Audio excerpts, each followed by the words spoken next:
Hi there, Year 6. Welcome to Wednesday, our third day of our writing for this week. And today we're going to use our plan from yesterday to write our letter.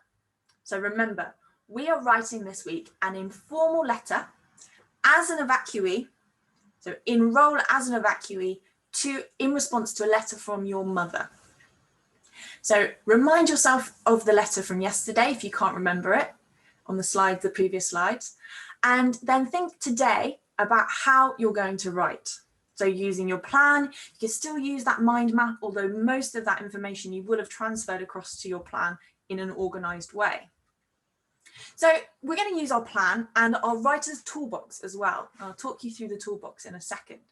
And this is really keeping those next to you or keeping them so you can see them whilst you're writing is a really important way to keep our focus on what we need to include in each paragraph and what techniques we need to use as well.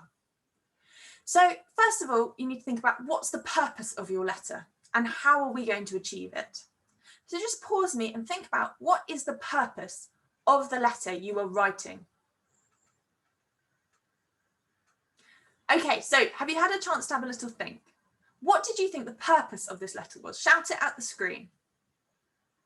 Okay, maybe some people aren't quite sure. Some people perhaps have a bit of an idea, which is you're writing to reassure your mother and to inform her of what's going on. So you're writing to tell her about your experiences, but also to make sure that's positive, in a positive way. We're going to look on the next slide about how you're going to achieve this purpose. And we need to think really carefully in our writing this week about our choice of vocabulary. I mentioned this yesterday, thinking about the word and phrases bank that we created and how you could use some of this vocabulary to give your letter that right tone of voice for the 1930s or 40s. A bit of a challenge, but I'll leave that there for you to think about. And you also need to think when you're writing today, how do you present a letter? Now you had some practice at this hopefully last week with your formal letter. How we present a letter is very similar with an informal letter. We still need our address and our date and our greeting and our sign off as well. But obviously, remember back to last week where we had those two columns, we had our formal greetings and sign offs and our informal greetings of sign offs. And obviously this is an informal letter. You'll be using more of that informal language. Dear mother, lots of love, or fondest wishes, best wishes, all my love. So look back as well at the letter that your mother sent to you yesterday as well, that we looked at and read in yesterday's lesson, and think about how they started the letter and how they signed the letter off as well. Okay, let's take a look at our writer's toolbox. So our purpose and audience, it's to entertain the parents of an evacuee. When I say entertain, I mean the purpose is to write and entertain, but our impact on our reader needs to be to reassure and inform, just as I mentioned just now. Reassure and inform the parents. So what techniques are we going to be using? Well, we're going to be using informal language, as we just mentioned. We're also going to be using some time adverbials to show when things happen. Now, remember, time adverbials show when something took place, when the verb happened. And we'll look at that in a little more detail in a moment.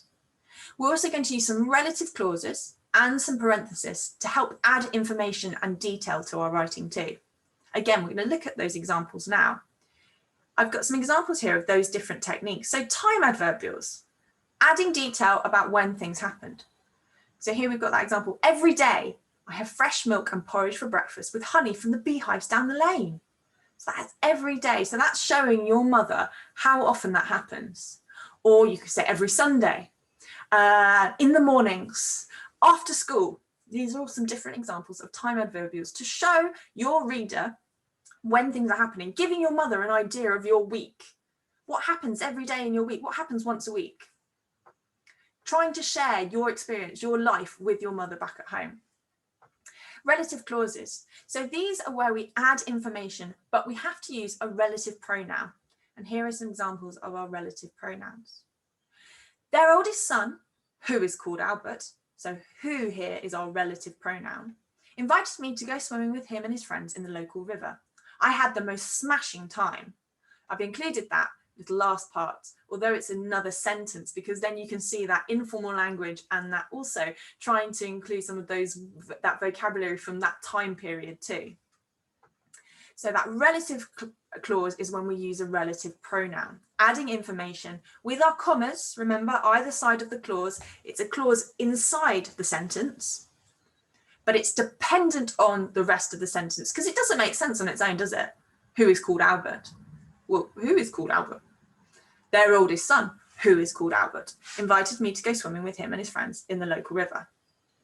Parenthesis. This is also a way that we can add information or detail to our sentences. But here we're going to add that using our punctuation. So we're going to use a comma, a dash, or a bracket. Brackets, plural. So the family have a dog called Pip, and they have 3 fields full of cows. Now, this is that additional information. Is it necessary? Do we need to know it? No, but is it something that actually is reassuring and informing your mother at home and is interesting to find out about as well? Yes, it is, finding out what the name of the family dog is. Here, you could have used a dash, or perhaps we could have used a bracket, but I've chosen to use the 2 commas. So remember, this is additional information, but we don't need to use the relative clause here. Or the relative pronoun, sorry. So here are those examples, and refer back to them if you're thinking, oh, I know I need to include that technique. Let's look at another example. Or what time adverbial could I use to give a little bit more detail about when this happened? Or could I add some parenthesis here or a relative clause to add detail again for my reader? I've also written a little shared write here. So this is actually for our second paragraph. And again, here it shows you those different techniques. I'm not going to read this out to you. I want you in a moment to pause me and have a read and think if you can see where I've used those different techniques. Where have I used a time adverbial? Where have I used a relative clause? And where have I used parenthesis? And finally, can you identify some informal language that I've used here as well? So pause the video. Read this through and then see if you can identify where I've used these different techniques. Okay, have you had a chance to do that?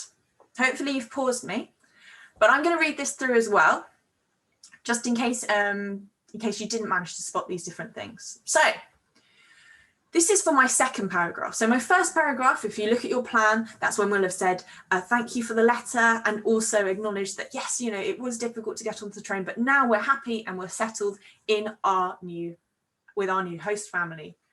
And this will be our second paragraph, introducing your reader to the family, to the house, and to the village that you're staying in.